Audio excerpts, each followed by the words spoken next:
not a game, it's a lifestyle.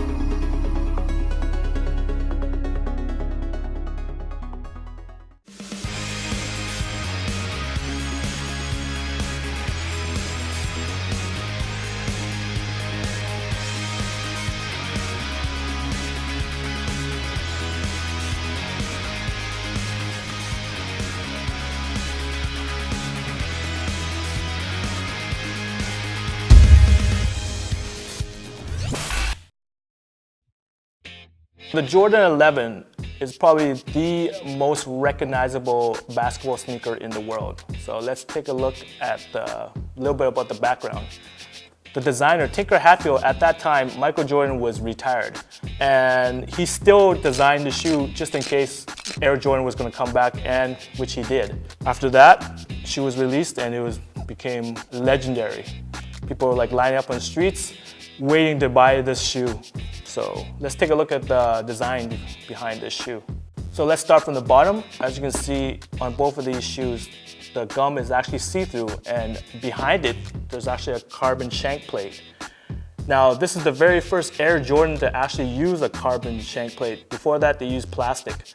And why they used carbon was back then, Tinker Hatfield checked out replays of Jordan using his previous shoes. And let me show you for a second here. An old Jordan 1 right here. You can see without a carbon shank plate, a shoe is very easy to bendable right here, and it's not very supportive.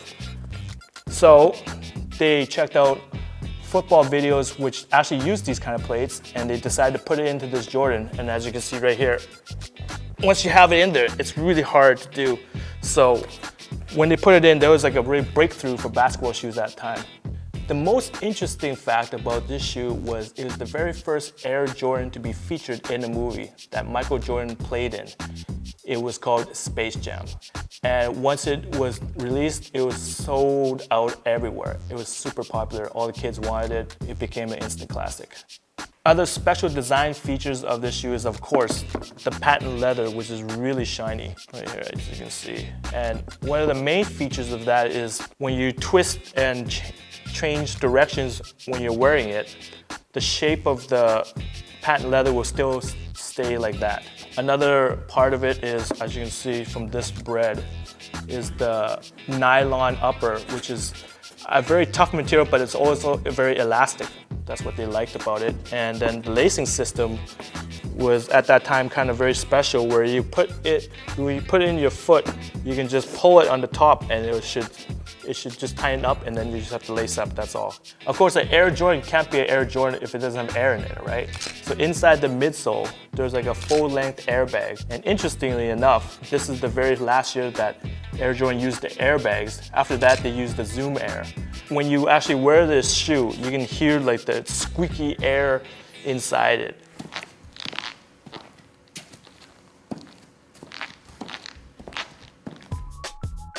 Of course, if you actually own a pair of Air Jordan 11s and you actually wear them, it's going to get dirty. So right now, I'm going to talk about how to clean these dirty Air Jordan 11s. I have a soft brush right here, hard brush, cleaning solution, a shoe protector spray, and a bowl with some water in it. So first, I take the soft brush, dip it in the water a little bit, get some solution, spray a little bit on. Then I start brushing. Now, with the soft brush, I can actually start rubbing on the textile on the top, right? Because it's softer. Once I get to the midsole, I can use the hard brush to get into those really dirty parts. Once I get a nice little lather, that means like the solution is working right here. So once I get it lather here, I just get a little cloth, start wiping it down, and wait for it to dry. But let me get onto the midsole here, which is quite dirty. Get a little bit of water, again solution, and I start digging. Oh, smokes! There we go. As you can see, it starts to foam right away because it's the hard brush, and right away I can see the midsole is getting clean right quickly. Okay, really foamy. Again, get the cloth, start wiping it down a bit right here. And as you can see, it hasn't even dried yet, but side-by-side comparison looks much cleaner already. Maybe if it's still too dirty, you can do the process again. So the last part of cleaning the shoe is once it's dried, I put a healthy dose of this shoe protector on. It keeps the shoe clean from the dirt and it's kind of waterproof. First, I just take the shoe protector and then stand a little bit away and then give it a good spray.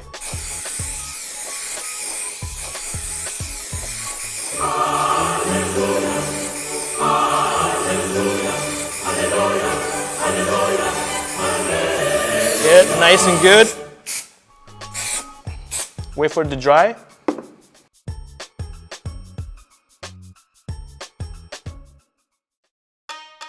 Nowadays, people who buy the Air Jordan 11 aren't going to buy it to play basketball. They buy it because they want to be fashionable. But what kind of pants or shorts should be paired with the Air Jordan 11? Well, first off, I think the jogger pants looks pretty good. Or you can try casual jeans. Of course, these are basketball shoes and they're always going to look good on basketball shorts. There are many variations on how to wear the Jordan 11s right here. And many variations on the models such as the low. And most recently, the Jordan Future over here. So if you guys want to get a hold of a pair of Jordan 11s, recently it's going to be released in December with the Jordan 7210. Now, if you guys enjoy my show, please subscribe to us and check me out next time and find out what sneaker I have. Finally.